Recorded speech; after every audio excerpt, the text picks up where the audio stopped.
I'm your type, lend me your ears to show you that there's something in me. I'm not giving up, I'm standing right here, holding these days hostage, and I'll make this my year. We turning fear into love, and the love's in the air. I love doing this cause nothing compares, nothing can share that same type of feeling when you feeling that flare. They can't catch it, it's havoc, I rip to a tear. Switch a scenario, my stereos, I leave them impaired. Variables start to change and they're all in my range. I just gotta grab it, it's all mathematics. Every step is drastic, I make it fantastic. I'm trying to take your breath away, asthmatic. This is live through the stereo.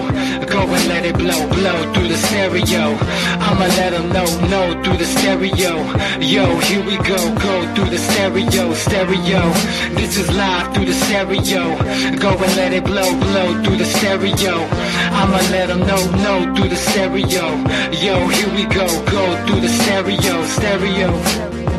Yeah, just nod your head with it, so explicit and vivid. Every image is intricate, intimate. I put my all into it, no scrimmage and no rules. I'm a pro tool, hear my heartbeat, beat into the vocals. I'm so no-go, lost my mind, oh no.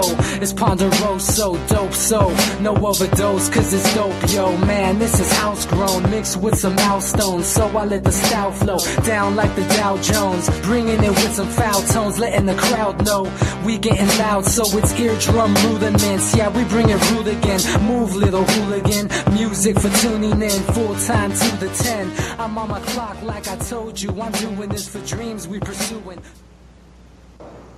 Hey everybody, welcome back to the Anti-Media Radio Show once again with your host Nick Burnaby here on UCY.tv and the antimedia.org/radio. Really happy to be back alive and well on this September 11th, 2017. It's crazy. It seems like we have, it seems like our radio show always falls on a 9/11. So it must be some kind of conspiracy, right? The universe is working against George Bush by putting our radio show on September 11th every year. Just kidding. Anyway, very, I don't want to say special because that would be way too Trump-like. Very heavy day. 9/11 is a very heavy day. There's no doubt that thousands of Americans and people from all over the world were killed on this date, on 2001 in New York City, when the buildings were hit by, the Twin Towers at least were hit by a couple of planes. And, of course, a third building fell down that wasn't hit by a plane. I guess we'll probably talk a little bit about that. But regardless of all that stuff, people died. Thousands of Americans. Really, really messed up, what happened there. Also, the millions of people who have now died who had nothing to do with that.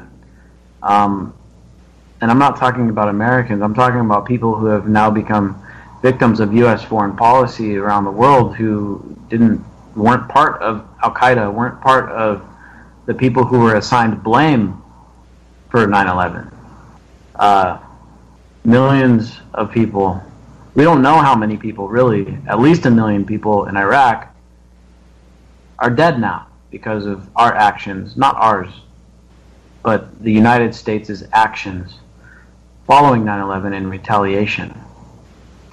And I mean, by all means, if Osama bin Laden takes blame for the attack, then we go after Osama bin Laden. We kill him. That makes sense. What doesn't make sense is to go to Afghanistan and say, hey Taliban, we're going to overthrow your country now. Hey, Saddam Hussein and Iraq, we're going to overthrow your country now. Hey, Gaddafi in Libya, we're going to overthrow your country. And Syria, we're going to overthrow your country. And all these other places, it's like, oh yeah, the excuse is the same. None of that stuff made any sense. And unfortunately, that is actually how the terrorists won. And, if we're to believe that, bin Laden was truly behind this and that it was an Al-Qaeda plot and all that, well, guess what? They won. Bin Laden may be dead now, but they won. Look what they've done to the United States. Look at the state of this country. it's pretty sad at this point. It is. It's broke. It's in debt. You know, we just crossed that 20 trillion mark today. $20 trillion U.S. debt. A lot of it has to do with the war on terror. If we're to believe that story, they won. They beat us because of our overreaction. It would have been one thing to say, okay, we're going to have we're just going to go after bin Laden and, that's it. It's a whole other thing to start a worldwide war against terror, against a tactic. Terrorism isn't even an ideology. You can't declare war on terrorism. It's not an ideology even.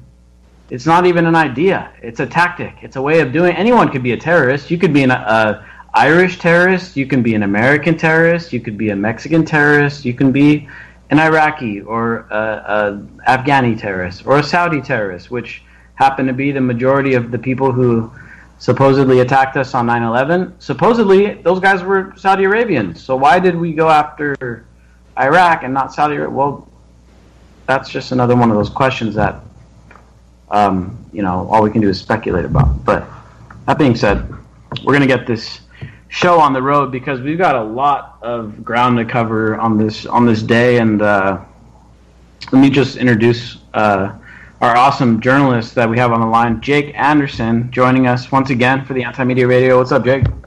Hey, man. How's it going?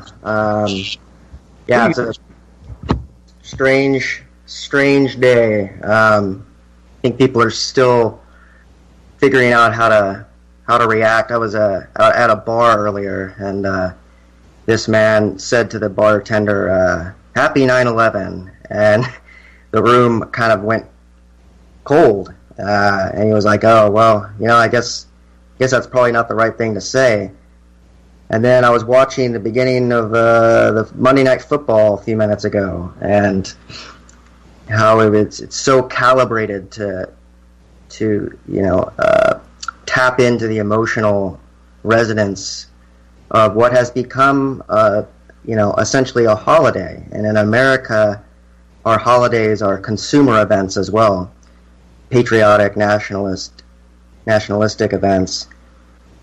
So I think it is important, regardless of what your opinion of what happened on 9/11 is, no matter what your conspiracy theory is, to understand that the day represents death and it represents the start of a war on terror that has claimed millions of lives. And, it should be a day that we respect the living and the dead. And I think all too often, especially for activists, people get tied up on this day trying to use this as a platform to prove something. But at the end of the day, it doesn't matter. Most people are baked into their positions, and they're not going to change their minds.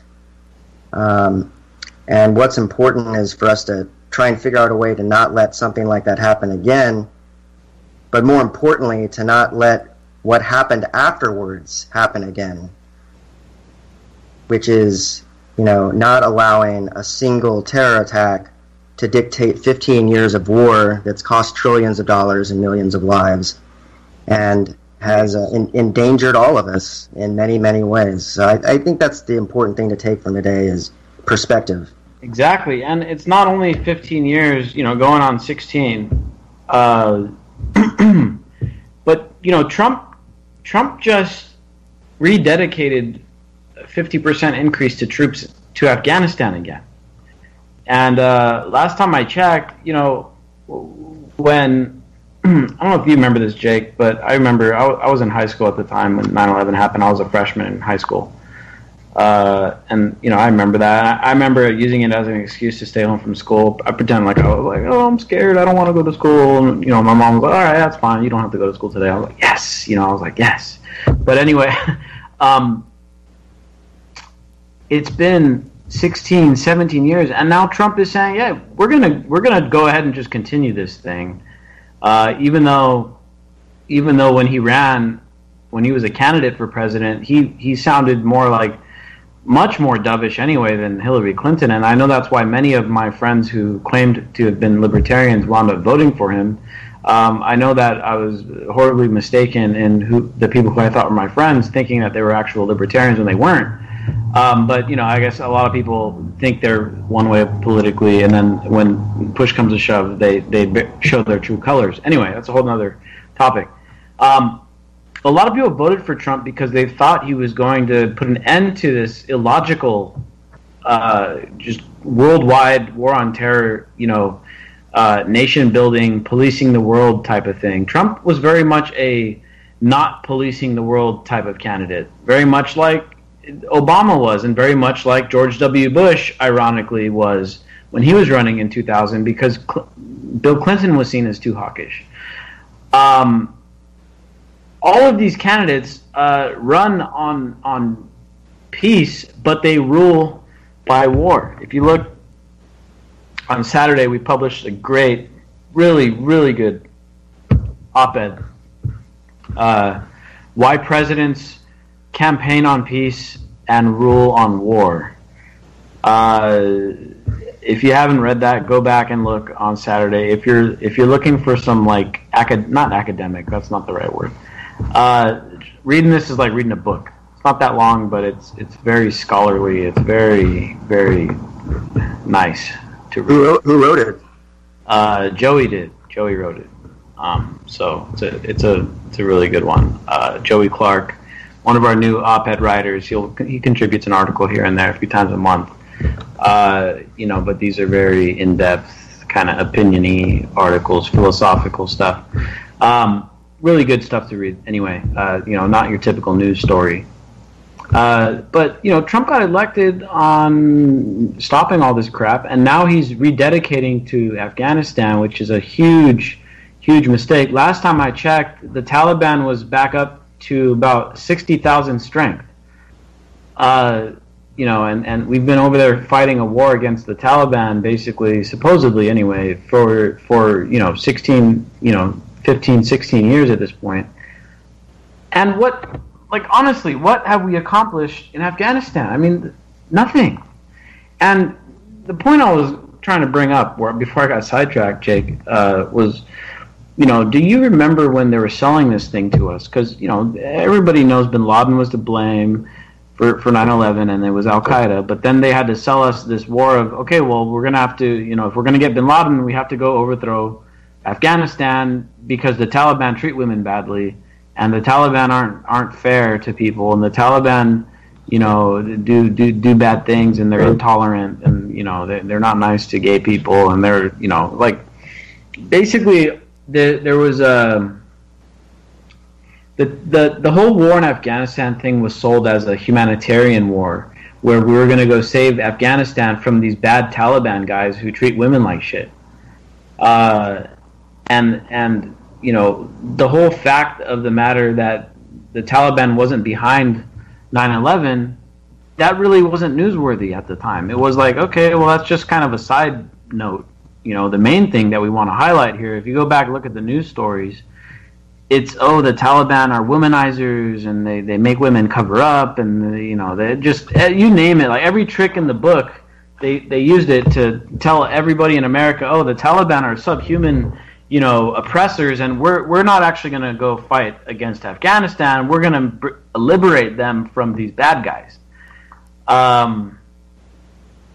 Yeah, I remember that like it was yesterday. I was a freshman in college when it happened, and I remember thinking immediately like, wow, we're about to be at war for a long time, and sure enough, we were. Yeah, and the next thing you know, we're in Afghanistan, and we're fighting against the Taliban, and those are the same guys who we kind of helped, foster those groups when they were trying to get rid of the Soviets who were occupying, Afghanistan for a while, and it worked. We fostered them, we armed them with pretty basic, weaponry, and they had the advantage of the home field advantage, and they had the home turf, and they had really rugged terrain that they grew up living in, and their families had lived there forever. They know how to navigate the terrain. They had tunnels, and it turns out these guys were easily able to get the Soviets out, or at least get them to expend a bunch of resources and thousands of lives for basically nothing. And the U.S. just sent a little training, some weapons, basic weapons like rifles and stuff. And that's, you can partially attribute the fall of the Soviet Union to that, to what they did, the quagmire they got into in Afghanistan. And then a couple decades later, several decades later, the U.S. comes on, well, let's try to do what the Soviets couldn't do over there, and let's go occupy the place and go at war over there forever, I guess. This has become America's longest war, and it's showing no sign of ending. Looks like it's going to just keep going and going and going. Well, and not to mention the fact that if you look at the tallies of life from it, it's now it now rivals Vietnam. The only difference being the majority of lives are on the other side, and so less people care. But I did a pretty rudimentary math session of figuring out how many lives were lost during Vietnam, how many lives we're at now with the war on terror combined. And obviously this is a very approximate number, but it's about at 1.6 million in the war on terror, which is the vast percentage of which is Middle Eastern lives, Arab lives, the vast majority of which are civilian, and that's rivals the low end estimates of the Vietnam War. And it's now longer than the Vietnam War, too. So you have to think, when we think of the Vietnam War, we think of this great, my dad calls it, my dad who fought he was in the Vietnam War, calls it this, a giant void in the center of America. And when we think of Vietnam, we think of this just giant calamitous era in history that changed our country. But do people think of the war on terror in the same way? Not so much, because we're still in it, and we're still being shaped by it, and they're still using it to shape their foreign policy and to make money off of it and to do the things they want to do. So it's like Vietnam never ended, and it's just utterly mind-blowing. And yeah, dude, what was I watching the other day? I started watching this new show about it's with James Franco, and he goes back in time, and he's supposed to prevent the assassination of JFK. I don't know if you've seen this yet. The Butterfly Effect? No, it's a new show on Hulu exclusively. Oh.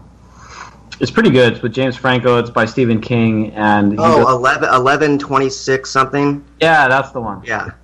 So I just started watching that, and one of the guys was talking about how what if we could have prevented, going back in time, prevent Vietnam from happening? How many people would still be alive? And you bring up Vietnam, and it's just like, wow, Vietnam was really, really bad, but at least back then people actually had opposition to it. Now we're literally in the middle of the same, a similar catastrophe, except just guys on the other side are dying, and maybe we're not dying, but our entire economic system is dying because of it. Okay, but you can't see that it's not as plain as day as yet. But as many people are dying on the other side, and people are out there marching with vagina hats on. Back during Vietnam, there was opposition to it. Those times were more noble. There was more focus. The people there actually had some kind of moral, imperative. Now, what the shit are we doing? What are we doing? What are we protesting against? What are we stopping? What are we accomplishing right now? And I'll tell you what it is. Nothing. Nothing. Unfortunately, the United States, the people here have become so misdirected, I guess you could say, where they don't march against these massive calamities unfolding right now. I mean, Donald Trump saying he's going to put more troops into Afghanistan, that should have been the big protest.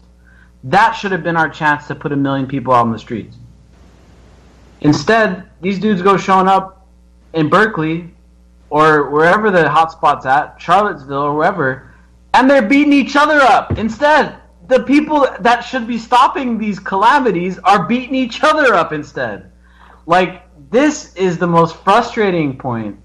You know, and I always open the show with, you know, the we're living in the craziest, most corrupt, yet interesting times. But we're also dealing with some of the most frustrating times because people are so misdirected right now. And I think America, I don't know, the country as a whole is trying to find itself, I guess. It's trying to do some soul searching, I guess you could say. I hate to use that cliche crap, but that's what I see going on. At the same time, this Vietnam War, you know, quagmire type of scenario, it's unfolding right now, but worse. It's unfolding right now, but worse. And not only that, but it's like, oh, well, as if Afghanistan isn't bad enough, let's try to start some shit with Iran and North Korea at the same time as well. Like, let's add that into the mix. And where the hell is everybody at? Trying to say, you know, marching up 1 million people in the street saying, this, you know, we cannot stand for this. Like, we can't allow this to happen. And I hate to, like, make fun of the whole women's march thing. You know, the Hillary Clinton march or whatever. People walking around with vagina hats on and shit. Up until this year, I never found it necessary to criticize protests because I'm like, you know what? People are protesting, good for them. At least they're out there doing something. But at this point, you know, and this includes a lot of the media and stuff, all the fake criticism going on of Trump, it's now become so hollow. At least with Obama, there was genuine opposition from the left with Obama on like foreign policy and stuff, 2013, No War with Syria movement, all that stuff. There was some genuine opposition with depth to it from the left. And now with Trump in office, it's just been, people have become anti-Trump instead of anti-establishment or anti-war or pro-peace or, you know, trying to do something good for the world. It's like, we just got to stop Trump, like, you know, and make fun of Trump and criticize Trump and scrutinize his Twitter account. But at the same time, the damn empire goes on. And so let's go back. I wanna refocus this thing back in on 9/11. Enough of the ranting. So Derek Bros, who we had on the show like last week or the week before, down in Houston dealing with all that, you know, flooding and all that. He came on to talk about the flooding, but he also made a great post today about the whole 9/11 truth movement. And, you know, it's funny because we actually talked about this on our last show, is about, you know, how everything, people who try to make everything into a conspiracy or try to make these crazy connections that really aren't there, they actually do more damage than good to the, you know, people actually seeking out the truth of the matter. Because when you turn everything into this crazy depopulation agenda conspiracy where everything is connected and, you know, blah, blah, blah, blah, blah, well, you actually discredit the people genuinely seeking concrete information and documentation and leaks and you know, verifiable proof that, you know, these conspiracies are actually happening, because the conspiracies, many of the conspiracies genuinely are happening, and it'd be nice to expose them, but with so much gray, you know, kind of gray matter going in and being thrown in the mix and confusing everybody and making everything sound extremely crazy, it kind of damages the whole movement. Because, you know, here's the thing. 9/11, the conspiracy it's a pretty damn big thing. It's a big conspiracy. It would have involved many people, and sooner or later the information will come out, and we'll get to find out more of the truth about this conspiracy, right? But at the same time, people going around saying, well, you know, it was the Mossad and, you know, George Bush did it. Like, I joke around and say, yeah, Bush did 9/11, just as like a joke. I think Bush probably was not aware of 9/11. Yeah, I think so too. You know, you don't, when the conspiracy is that strong, you don't let people like that know about it. But there's a lot of proof that we don't know the truth. Like, let me just lay it out like this. The official story of 9/11 is bullshit.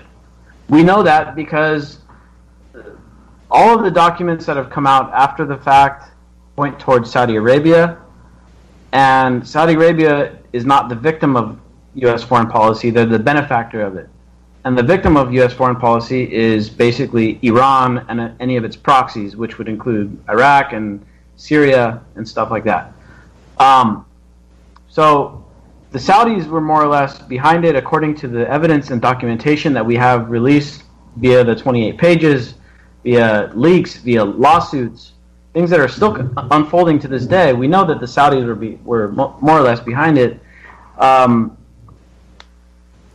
Yet, you know, the war went in a different direction. We went to Afghanistan, we went to Iraq. So in that way, I guess you can say it was a false flag.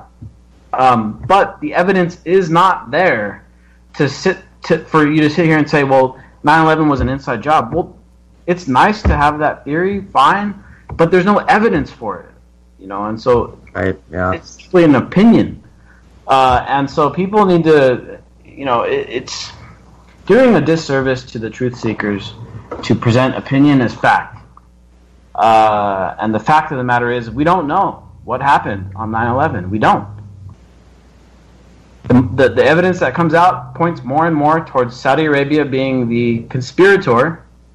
That we know. But we don't know the fine details yet. Maybe someday soon a whistleblower will come forward, a lawsuit will declassify documents, FOIA requests will shed some light on something. But we should be careful about making too many connections that aren't there, because then it makes anybody trying to seek out the truth look like a ridiculous Alex Jones type of figure. And that's exactly what Alex Jones is doing. I mean, Alex Jones is harming the truth movement. Anybody seeking the truth, Alex Jones is getting in your way because he's so damn loony about it that it's like anyone saying anything similar to Alex Jones is completely written off. It's like, oh, you sound like Alex Jones, dude. You're crazy. You got to get off the crack pipe. It's the truthers who cried wolf. Exactly. That's a great way to put it, dude. And you know, I consider myself a 9/11 truther because you know, we don't, like I said, we all know now that the official story is bullshit. Somehow Saddam Hussein was assigned blame for it, or, you know, we went to war in Iraq for it, even though he had nothing to do with it. The whole weapons of mass destruction talk was bullshit. The whole, we're going to liberate Afghanistan from the Taliban, you know, that turned out to be bullshit. You know, so the official story is bullshit, right? But the connections are not there to make these other, you know, strong claims that, you know, this and, you know, that Bush did it, or that the Mossad did it, or that it was an inside job. I mean, that's a cool opinion and all, but the evidence doesn't stand up. And the people that are working for the truth are getting dragged through the mud of these crazy, insane Alex Jones, you know, everything's a conspiracy type of thing. You know what drives me crazy, man, is how easily the government could, I don't know, help this whole thing by, there's footage of supposedly the planes hitting the Pentagon. There was video captured from surrounding buildings, and they will not release a single frame of it.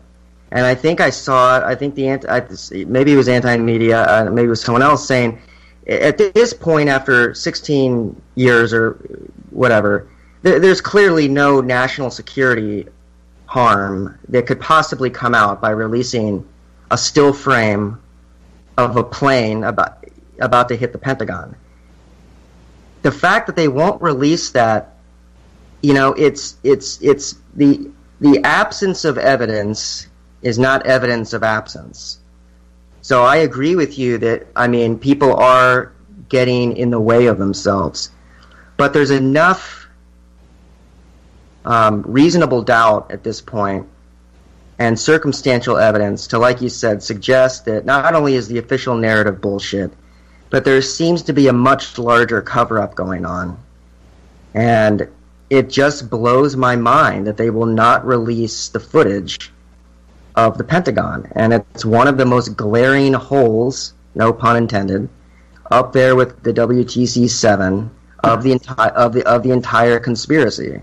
Exactly. It does not look like a plane hit the Pentagon. And if you want us to believe that a plane did hit the Pentagon, why don't you show us the footage that supposedly exists of it? Yeah, exactly. But I'm with you. I'm with you that the conspiracy has gotten out of hand at this point in terms of being presented as truth, when instead it needs to be presented as a challenge to the narrative. Similarly to the JFK conspiracy. Yeah.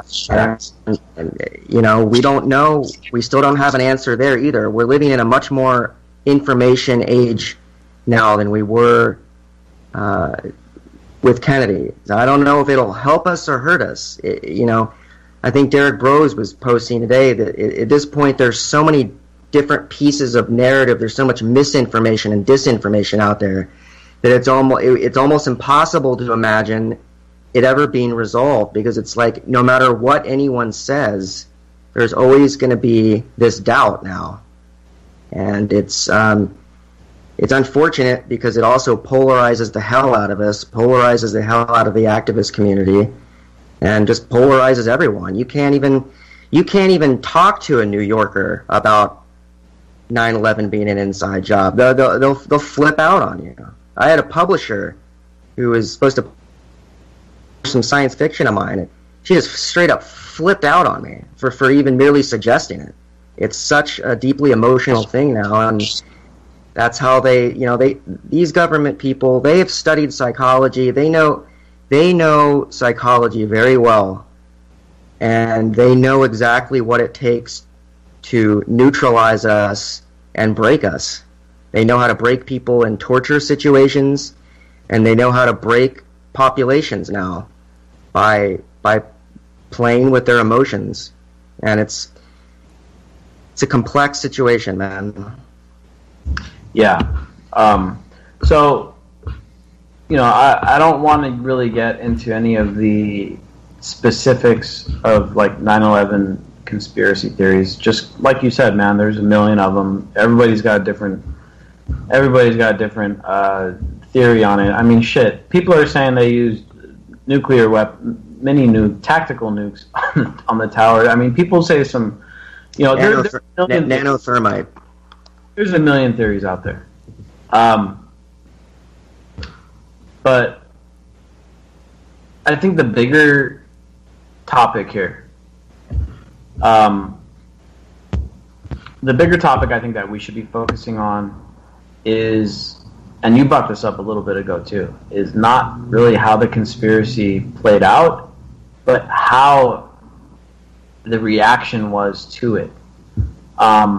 So just a little bit of background here. The Patriot Act.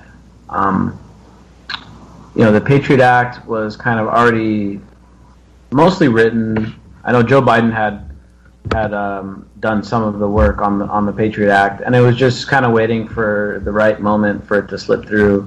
And 9/11 provided the perfect pretext to to make the Patriot Act happen. These guys were itching for a chance to go after Saddam Hussein.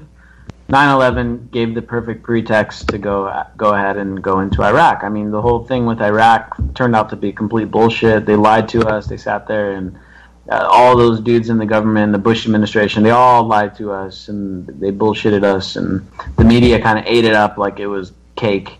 It was like that chocolate cake that Trump was eating when he started bombing the Syrian.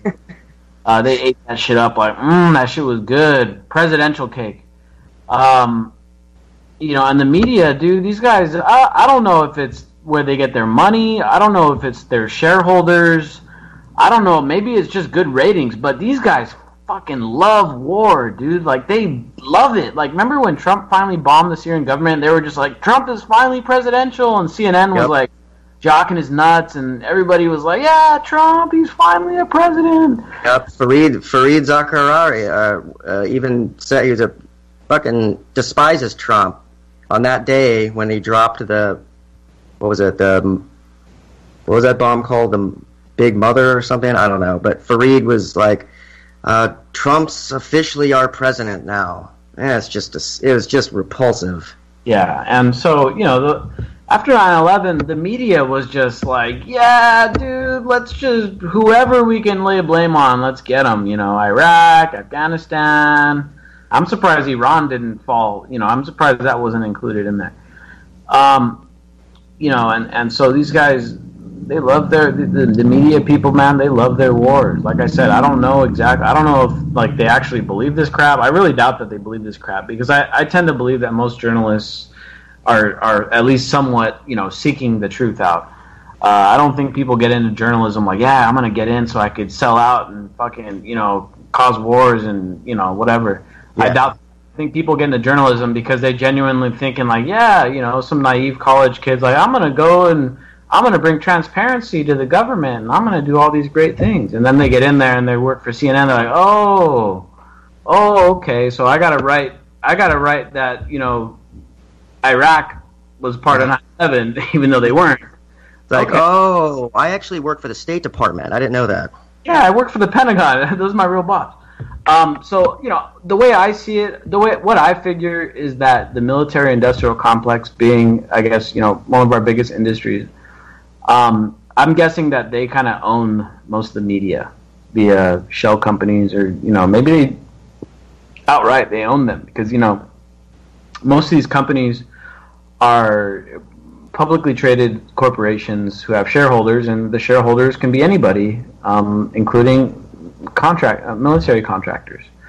Halliburton could own. This probably isn't true, but let's just say Halliburton could own 10% of CBS if they wanted to, and I figure that's probably what's going on. If you can control the media establishment and you own a bunch of business interests, well, you could use the media to promote your businesses. And that's kind of like right now what's going on with Washington Post and the CIA and Amazon, how Amazon gets all kinds of kitty glove treatment from the media and stuff. It's because they own Amazon also owns, or the owner of Amazon also owns Washington Post, so they give them all kinds of nice treatment and they don't do critical coverage. I mean, it's been like several years since there's been a critical mainstream news story about Amazon, because of who owns it, And so if the media is constantly jockeying war, well, that tells you that there's probably, the people who make money off of wars are probably the guys that also own the media, And a lot of these media companies aren't even profitable. New York Times and CNN and these guys, they hardly make any money. Why does Jeff Bezos, maybe one of the most savvy businessmen on the planet, why does a guy like that buy the Washington Post? Does he do it to make profit? No. He does it to get influence, to change people's minds, to make people think certain ways.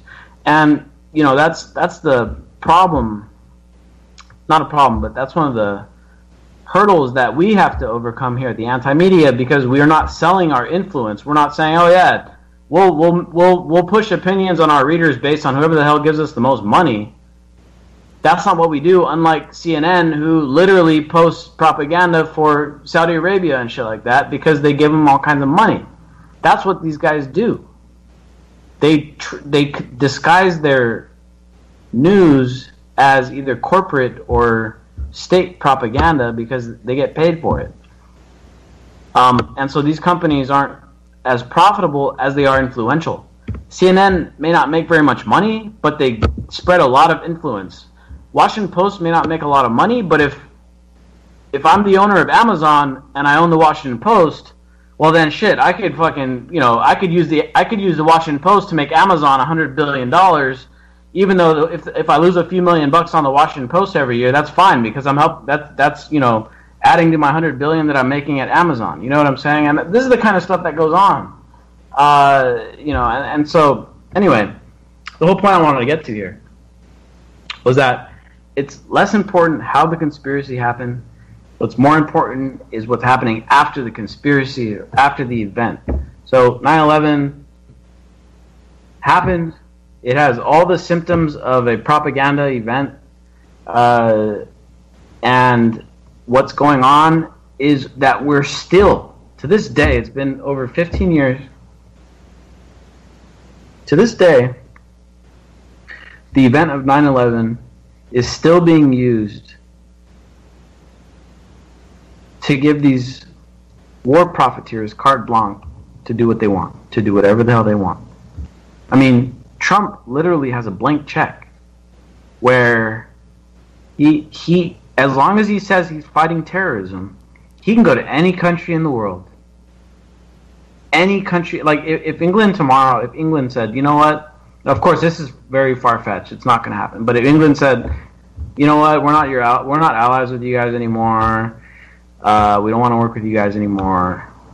Tomorrow the United States could say, you know what, there's a ISIS cell in London, we got to go take care of it, send the drones, start doing the airstrikes. Like, they could actually do that. The president has been given a blank check ever since Bush to do what he wants as long as he says he's fighting terrorism. And anybody says anything, well, maybe we should rethink that. Well, what, do you hate America? Are you unpatriotic? Are you a terrorist yourself? I mean, what are you? What are your priorities? I mean, why are you here? Why don't you leave this country if you hate it so much? This is the big problem. This is the propaganda has been deeply seated inside of our brains. Like I said, I was a freshman in high school when I saw this shit happen. I was sitting in my living room watching this shit all day, and it was just like PTSD style reprogramming, just boom, boom, boom, watching the planes hitting the buildings, the people jumping out of the buildings, and the buildings collapsing, and it's just like, Bin Laden did it, the Muslims did it, and look today. Look at what happened today. Not just today, but I mean, modern day America. Trump ran on an anti-Muslim platform. I know everyone's like, it's not a Muslim ban. It's not, it's not a... Shut the fuck up. Trump is an anti-Muslim president. Trump ran as an anti-Muslim president. And then the same media that gave us all of this Islamophobia is like all of this blaming Muslims, dehumanizing Muslims so that we can go do this war on terror. No one gives a shit that all these Muslim kids are dying because, the media had to dehumanize them first. All of a sudden, the New York Times, Washington Post is like, oh my God, I can't believe Trump is saying these anti-Muslim things. That's so wrong. And it's like, wait, you guys just got done for 15 years dehumanizing Muslims, 24 hours a fucking day. So shut the hell up. And so all that propaganda seeded in your brain, and a guy like Trump comes along, the biggest idiot, the biggest buffoon we've ever seen. He says a few bad things about Muslims, and all of a sudden, half the white people in this country are like, yeah, he's our guy. He doesn't like Muslims just like us. This is all part of the propaganda, dude. Like, this is all part of this 9/11 event. The propaganda that was built up all around it, it was so perfect. It was such, I hate it. It's so bad, but it was so good. Like, it was done so well. That, 15 years later, like you said, Jake, you mentioned this shit to somebody from New York, and they're going to go crazy on you.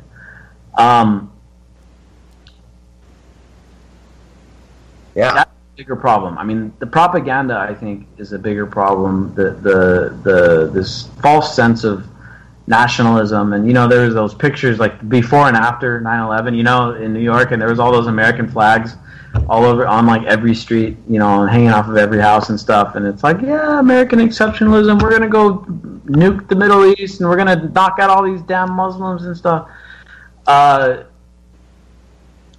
These kind of events in that way are so dangerous, because that's how they get you to just do their bidding. And now, 15 years later, nobody's even questioning it. Barely anybody. I mean, yeah, sure, we question the foreign policy every day, but we're not as popular as some of these guys. We're not like the Huffington Post. We're not like BuzzFeed or the Drudge Report, because those guys focus in on petty, like, social issues and polarizing shit, when the real big issue of the empire, the war on terror, goes unaddressed every single day in this country. And they gave a lot of these neoliberal establishments, they gave Obama a free pass for 8 years as he continued many, if not all, of Bush's foreign policy, draconian surveillance, Patriot Act stuff, and Obama, as the anti-media has covered many times, Obama expanded the surveillance state,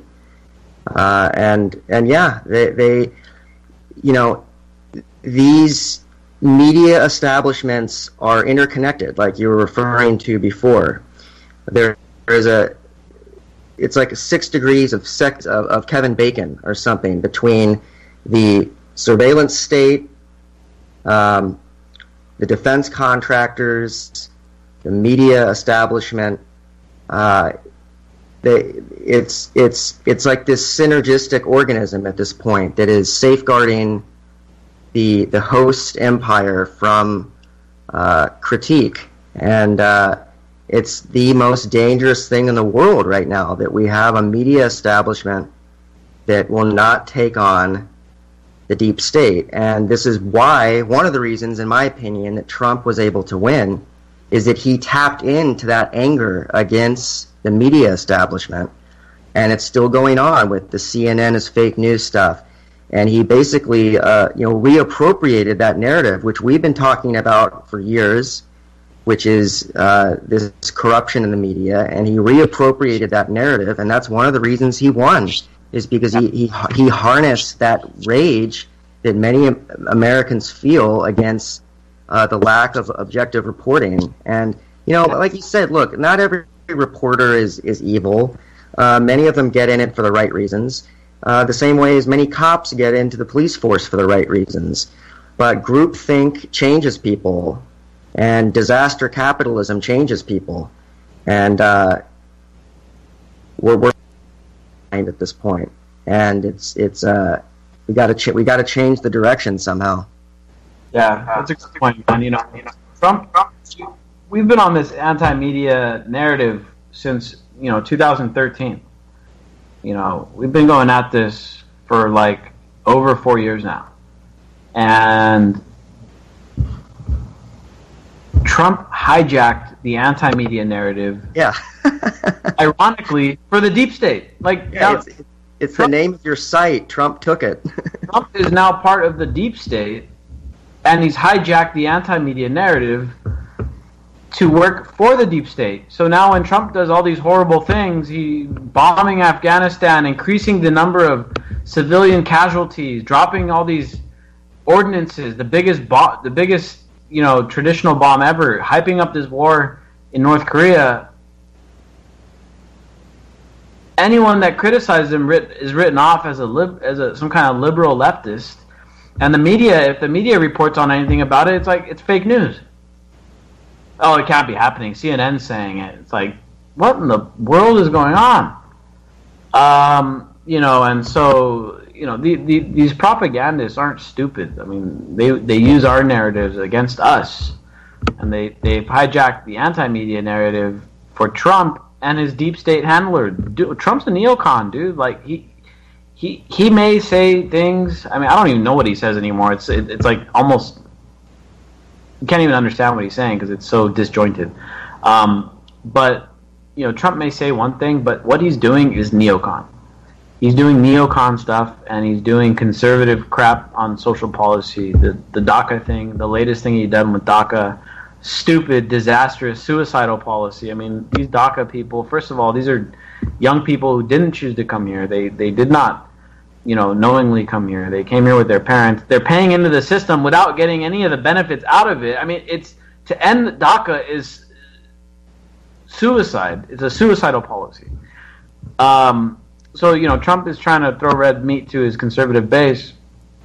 But while these social issues go on and eat up the airwaves and the talking points and the pundits' attention, the empire goes on too. This is, to this day, I think the U.S. empire has been the biggest issue since the 50s, since World War II, when the U.S. kind of stepped up and said, you know what, we're going to be the new dominant power. England's going to have to be number 2. They're going to be under us, and we're going to be in charge of shit now. And I think, who was it, Ike, that basically President Eisenhower, who gave that fair warning about the military-industrial complex, and maybe JFK tried to slow it down, and maybe that's why he was taken out or whatever. I don't know for sure. But it's been the biggest issue since the 50s. I mean, the Korean War was unnecessary, and nothing came of it. The Vietnam War, it turns out, on the topic of 9/11 and stuff, the Vietnam War was started with a false flag, the Gulf of Tonkin. It wasn't a real event. They made it up. They said that one of our ships was attacked by the North Vietnamese, and it wasn't. It didn't actually happen. And so the Vietnam War was predicated on a lie. I don't know if you want to call it the deep state, the military-industrial complex, or whatever. They have been doing all these things since the 50s, and it should be the biggest story ever since then. I mean, shit, it's been like almost 70 years now. Where this is the biggest story in this country, is dealing with this empire. But it's not the biggest story. It's not. I mean, these alt-right guys and the Antifa are out slugging each other out in the street. That's the big story right now.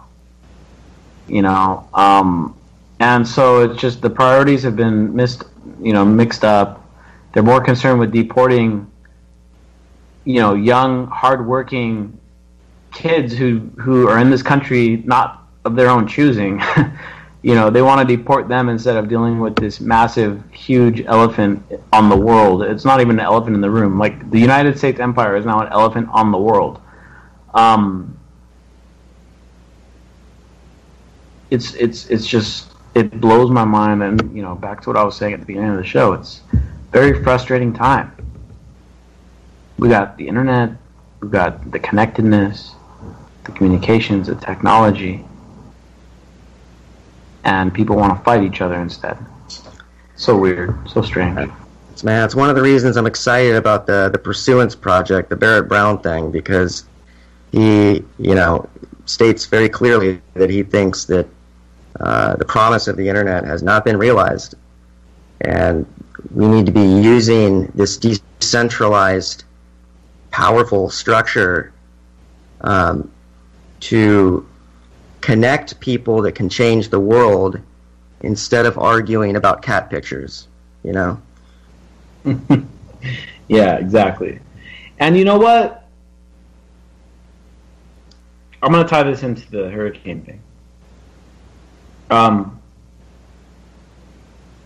Cat pictures wouldn't be that big of a deal if we all weren't getting looted. Because we're getting looted, and then people are getting murdered with the loot. The government is stealing money from all of our productivity. Everybody that's working, giving up 20-30% of our paychecks to the government so that they can get the money and do who knows what with it. They're $20 trillion in debt. I don't know where they're spending it all. A lot of it on military adventurism and stuff like that. They're looting us for our money. They're taking it at the barrel of a gun. It's not that they're saying, hey guys, we have this great cause. We're going to, we have this organization. It's this great, efficient organization called FEMA, and it's going, it takes care of so many people in disaster. Whenever a hurricane comes up, we take care of all these people. Can you please donate to our FEMA fund so that we can help everybody in Houston? That's not what happens. They put a gun up to your head and they say, hey, give us your money. We put it in FEMA. And, oh, by the way, only 1% is going to go to FEMA, and the other, a huge chunk of the other percentage is going to go to this endless war over in Afghanistan that is literally unwinnable. So we're getting looted at gunpoint by the government to the tune of like trillions and trillions of dollars every year. And we really have no say on what it's spent on or whatever, other than that, you're every 4 years you get a vote on your new, the new guy that'd be the kind of figurehead of the machine or whatever. But other than that, you really have no say on it. And at the same time, it's like it's a huge news story that these guys are out there looting in Miami at some like store, breaking windows and taking whatever. It's like, oh, I can't believe these people are looting. And then in Houston, like some douchebag showed up with guns to go shoot at looters. It's like, why aren't you guys at the Federal Reserve? Why aren't you guys over at the police station? Why aren't you guys in Washington, D.C.? Those are the looters that we need to be talking about, worried about. Trillions of dollars. Not, oh, someone stole a TV from a Walmart. Oh my God. Big deal. Big fucking deal. I can give two fucks about a fucking TV or a pair of shoes or, even worse, the people that are out there taking food to survive and people are criticizing them. Who cares? Those are pennies. Those are dollars. Like, we're talking trillions with a gun to your head. Trillions of dollars taken out of your hard-earned productivity. You got no say on where it's spent. In fact, they use it to go kill people with it. And we're supposed to just be okay with that. and Trump cut a deal with the Democrats, supposedly behind the back of the Republicans, which honestly was probably just optics, where it's like, oh, we can't believe Trump repealed the debt ceiling with the Democrats, and I can believe it. These guys, regardless of party, regardless of supposed ideology, they're all looters. They're all statists. They're all part of this big machine that's predicated on, at the very root of it, it's just imperialism. People can call it what they want, racism. You can call it, state capitalism. You can call it, you can call it what you want. But at the very end, it's kind of this statist imperialism going on, and we're all being looted to pay for it. And we're so distracted and we're so divided up on so many other things that we can't even address it. And you know what? I'm fine with football. I'm fine with cat pictures. I'm fine with distracting ourselves and just doing fun shit, recreational things, smoking weed and drinking beer, and I do all that stuff. All that stuff would be fine if we weren't being looted and using our looted money being used to kill people on the other side of the world.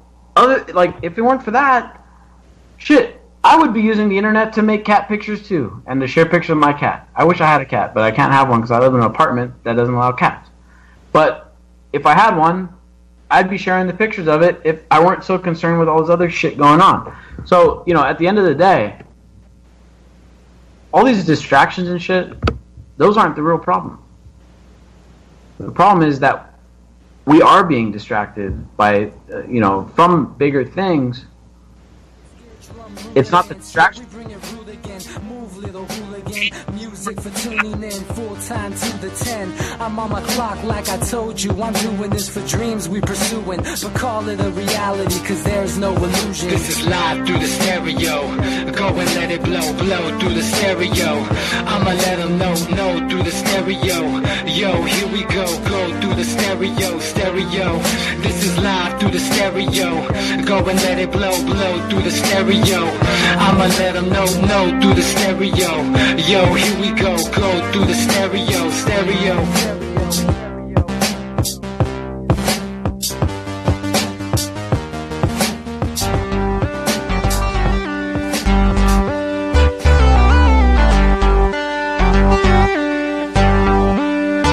This is Ozzy Skateboard, and you're listening to music.